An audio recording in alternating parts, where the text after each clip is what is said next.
Hello friends, welcome to my channel. आज की इस वीडियो में हम क्या करने वाले हैं, हमने घोंसला के बारे में पढ़ा था। तो आज हम उन सारे जो डिफरेंट फॉर्म थी घोंसला के, उसकी एप्लीकेशंस के बारे में देखेंगे कि एप्लीकेशंस क्या।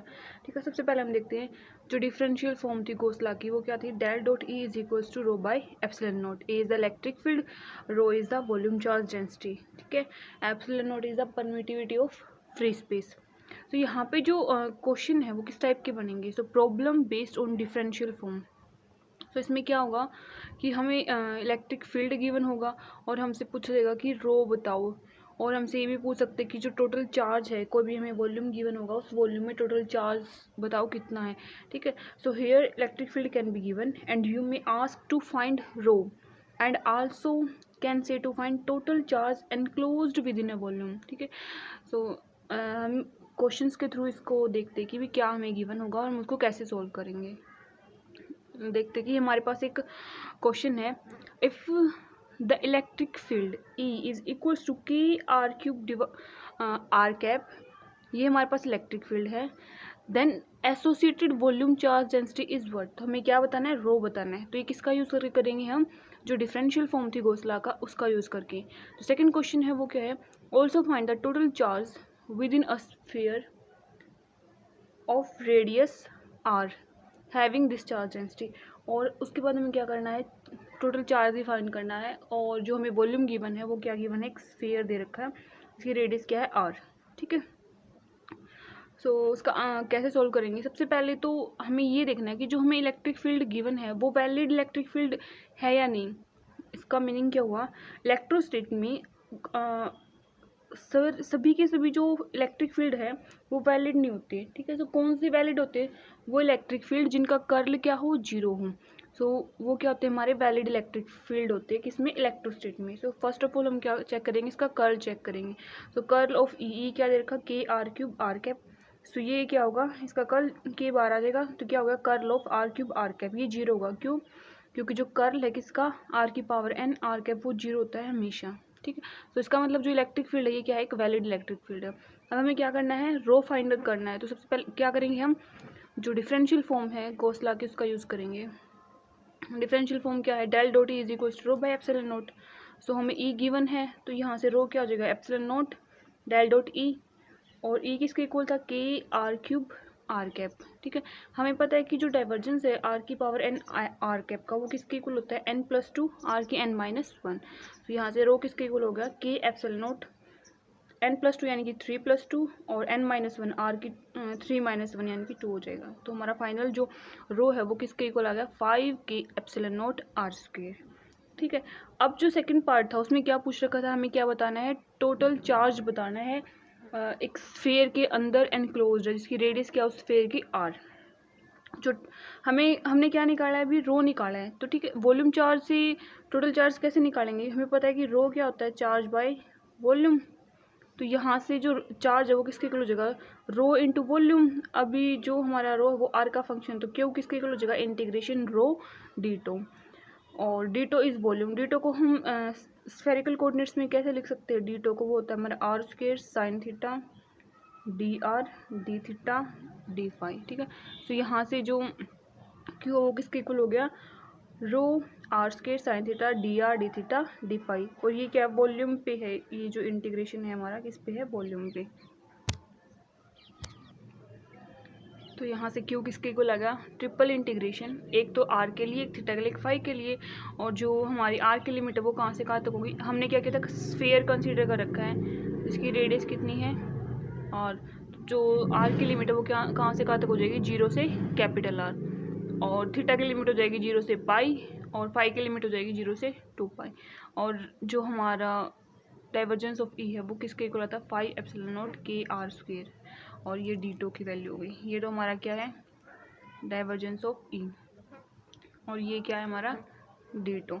तो जब हम इसको सॉल्व करेंगे, हमने जब इंटीग्रेशन जो लाइन इंटीग्रल देखा था तो उसमें क्या देखा था कि जो स्फेरिकल कोऑर्डिनेट्स का हम यूज़ करेंगे तो उसमें हम डायरेक्ट लिमिट को पुट कर सकते हैं। तो यहाँ पे इसका सिंपली इंटीग्रेशन किया और डायरेक्ट लिमिट पुट की, तो फाइनल हमारे पास जो चार्ज है वो कितना आ गया, total four pi epsilon not के आर की पावर फाइव।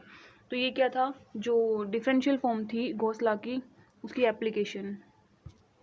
कि हमें क्या दे रखा होगा, इलेक्ट्रिक फील्ड दे रखा होगा, हमसे रो की वैल्यू पूछ लेगा, फिर रो से हम क्या निकाल सकते हैं, टोटल चार्ज निकाल सकते हैं किसी गिवन वॉल्यूम में।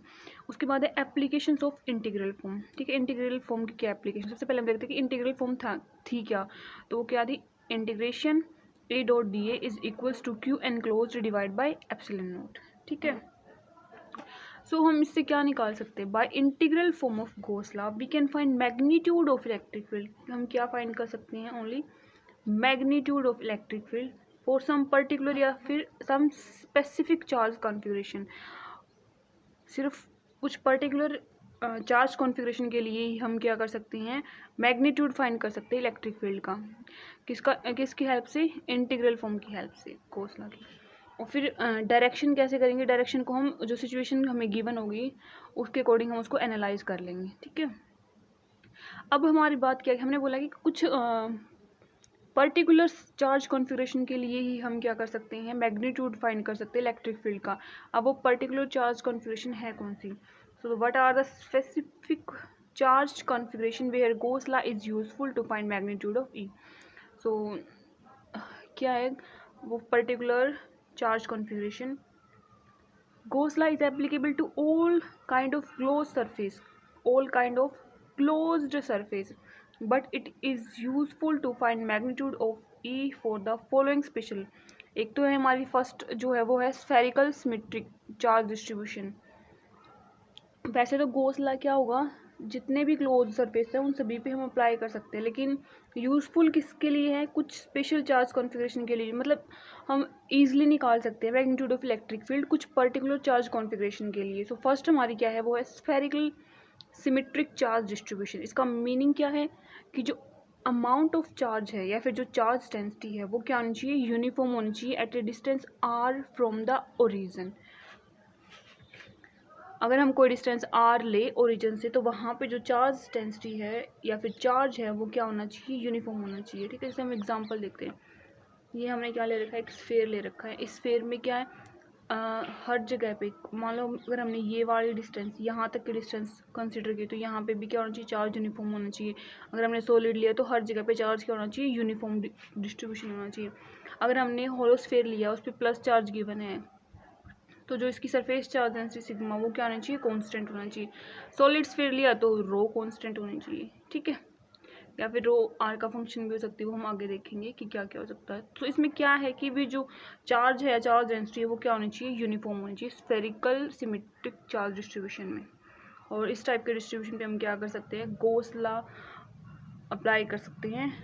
वैसे तो गॉस लॉ हर जगह पे एप्लीकेबल होगा, लेकिन यूजफुल होगा। यूजफुल का मीनिंग क्या, हम इजीली फाइंड आउट कर सकते हैं मैग्नीट्यूड ऑफ इलेक्ट्रिक फील्ड।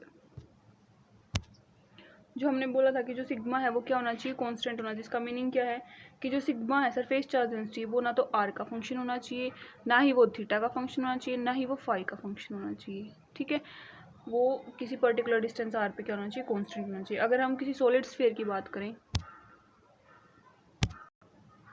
उसके लिए जो रो है यानी कि वॉल्यूम चार्ज डेंसिटी है, वो सिर्फ ना आर का फंक्शन हो सकती है, ना ही वो थीटा का हो सकती है, ना ही वो फाई का। वो कैसे, जैसे हमारे पास ये कोई सॉलिड स्फीयर है, ठीक है, अब आर का फंक्शन सॉलिड स्फीयर है, तो इसका मीनिंग क्या हुआ कि इतने डिस्टेंस ले लें हम, या फिर यहाँ से यहाँ तक की डिस्टेंस ले लें, यहाँ से यहाँ तक की, जितनी भी डिस्टेंस ले, इसमें क्या होना चाहिए, जो रो है वो यूनिफॉर्म होना चाहिए। लेकिन अगर हम थीटा की बात करेंगे, तो 3 डायमेंशन में अगर हम थीटा की बात करेंगे, मतलब इसका कुछ पार्ट हो गया, लाइक ये हमारा एंगल क्या है, थीटा एंगल बना रहा है, तो ये इस पार्ट में तो क्या है, यूनिफॉर्म चार्ज डिस्ट्रीब्यूशन है, दूसरे में कुछ और है। तो ऐसे में ना हम गॉस लॉ को अप्लाई नहीं कर सकते। सो जो अगर वॉल्यूम चार्ज है ना, उसमें सिर्फ रो किस सॉलिड स्फीयर के लिए जो रो है वो सिर्फ किसका फंक्शन होना चाहिए, आर का फंक्शन होना चाहिए, ना वो थीटा का होना चाहिए, ना ही वो फाई का होना चाहिए। उसके बाद है कि जो ये डिपेंडेंसी है ये क्यों है, अब ये जो इंटीग्रल फॉर्म में जो हम डिपेंडेंसी लगा रहे हैं चार्ज कॉन्फ़िगरेशन पे, ये डिपेंडेंसी क्यों है, तो वाई दिस डिपेंडेंसी हैपन। हमें पता है कि जो इंटीग्रल फॉर्म है वो क्या है, a dot d a is equals to q enclose divide by epsilon not. So we have to find magnitude of E, and magnitude of E find करने के लिए हमें क्या करना चाहिए, जो ई है वो इस इंटीग्रल फॉर्म से क्या होना चाहिए, बाहर होना चाहिए। और ये कब हो सकता है, जब ये क्या हो, कांस्टेंट हो। और ये कांस्टेंट कब होगा, जब जो चार्ज डिस्ट्रीब्यूशन है वो क्या होना चाहिए, स्फेरिकली सिमेट्रिक होना चाहिए। सो इसलिए हम क्या कंडीशन यूज़ करें कि जो चार्ज डिस्ट्रीब्यूशन है वो क्या होना चाहिए, स्फेरिकली सिमेट्रिक होना चाहिए। हम और जो सेकंड है वो है हमारा cylindrical symmetric charge distribution.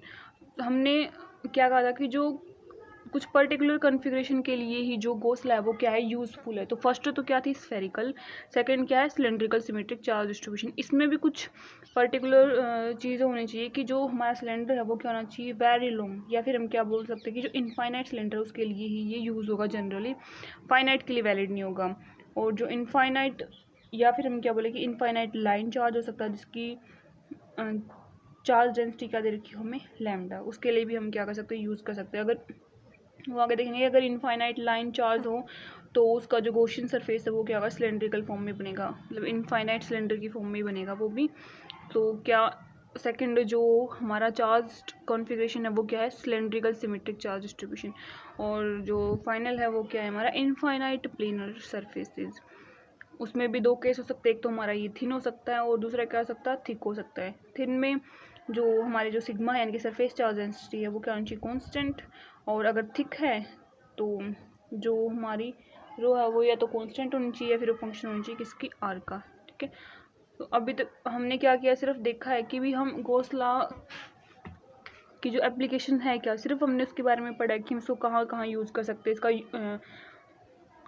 Use. अब आगे जो भी हम देखेंगे वो क्या करेंगे, क्वेश्चंस के थ्रू देखेंगे। इन जितने भी एप्लीकेशंस हैं इनके ऊपर क्वेश्चन देखेंगे कि हम इलेक्ट्रिक फील्ड को कैसे फाइंड आउट कर सकते हैं। अभी हमने डिफरेंशियल फॉर्म का तो क्वेश्चन कर लिया, आगे हम आगे वाले लेक्चर्स में क्या करेंगे, जो इंटीग्रल फॉर्म थी उससे रिलेटेड क्वेश्चन देखेंगे। स्फेरिकल सिमेट्रिक चार्ज कॉन्फ़िगरेशन के लिए, सिलेंड्रिकल के लिए, इनफाइनाइट प्लेन शीट के लिए हम कैसे magnitude of electric field find कर सकते हैं। सो आई होप आपको ये वीडियो समझ आई होगी। अगर समझ आई तो प्लीज़ इस वीडियो को लाइक कर देना और चैनल पे नहीं हो तो प्लीज़ सब्सक्राइब कर देना। Thank you so much for watching this video.